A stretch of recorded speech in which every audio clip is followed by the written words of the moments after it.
Okay, so we're ready to begin. What I'm going to need is weighing scales. I use a digital weighing scales. I like to be accurate with the cheese. A beer. Beer I have before I start, because you're not supposed to have beer with a fondue because of the gas, so I have one beforehand. The machine, some maizena,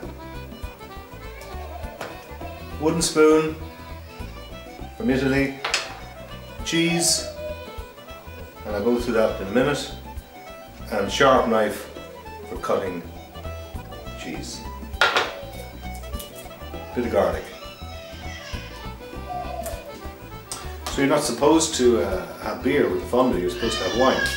So I have beer first, before I start, as I start preparing.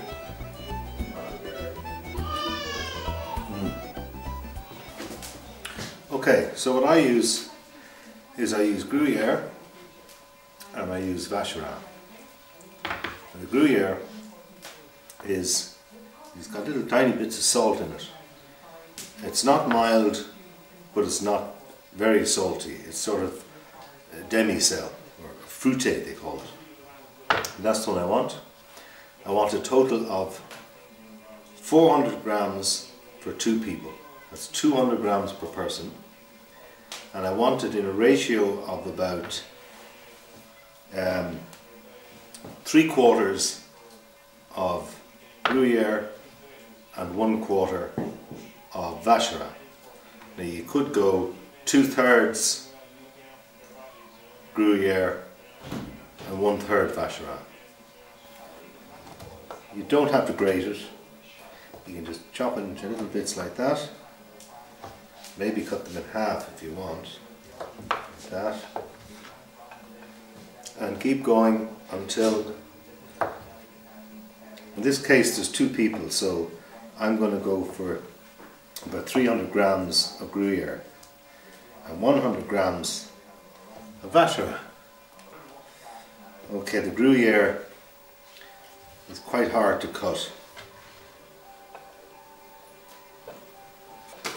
Okay, so we've done the Gruyere, so we do the same thing with the Vacherin. Cut the skin off, and then chop it up into little bits, just like this, and add it to the weighing scales.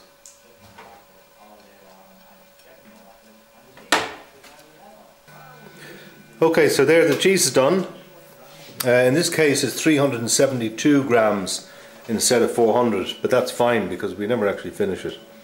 That should be lovely.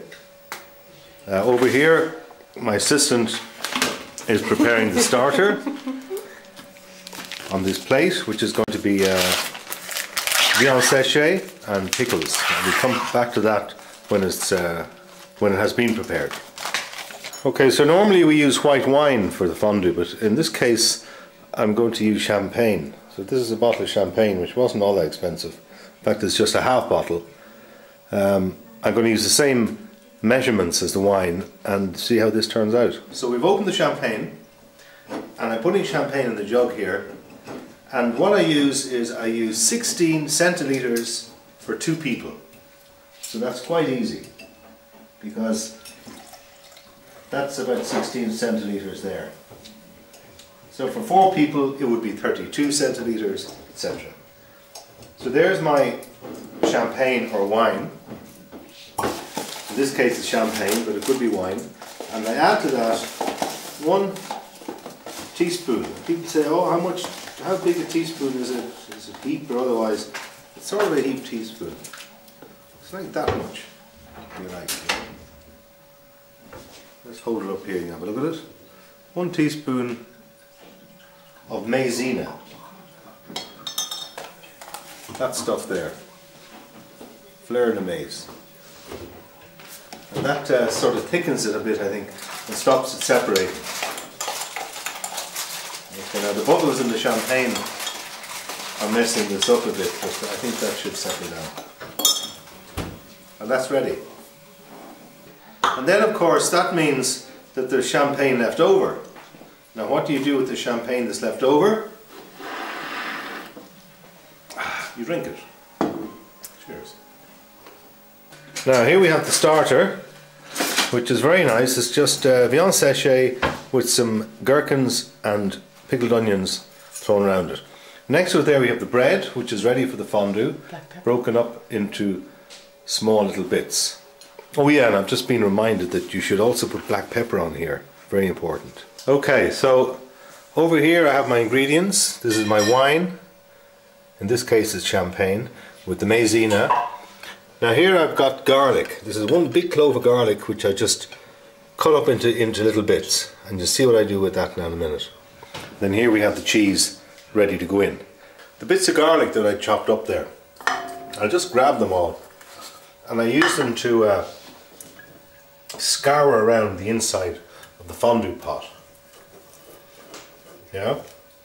Now a lot of people will tell you just to do this with one piece of garlic, you know, and then throw the garlic away or something. But I find if you break up bits of garlic like this and leave them in the pot, you get these lovely bits of garlic which are cooked in the fondue, which you can eat with it. And it's really nice.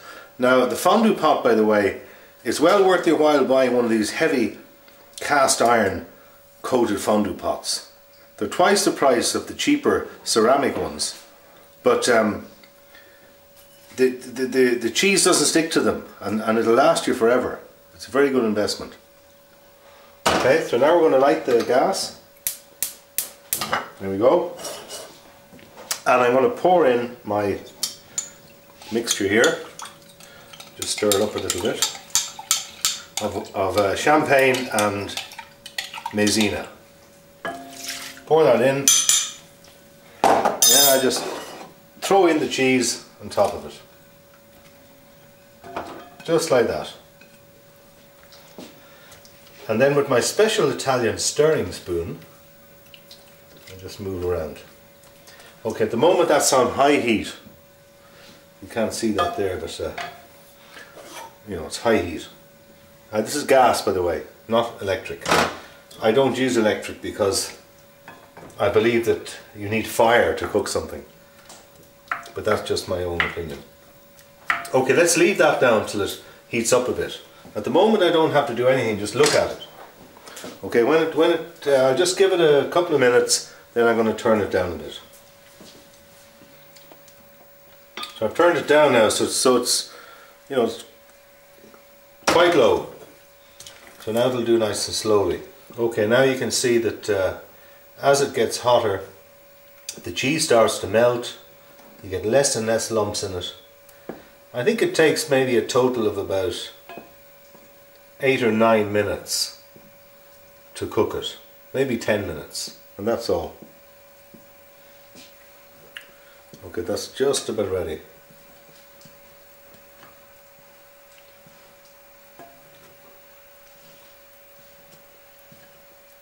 And that's it. Let's serve it. Now to get the fondue machine ready, I buy these things here because they're very handy. And just be careful taking the silver paper off. Right. Also they're very convenient because you just literally pop that in there and put the top on. And that's it. And all you have to do then is light it, and then you can also regulate it.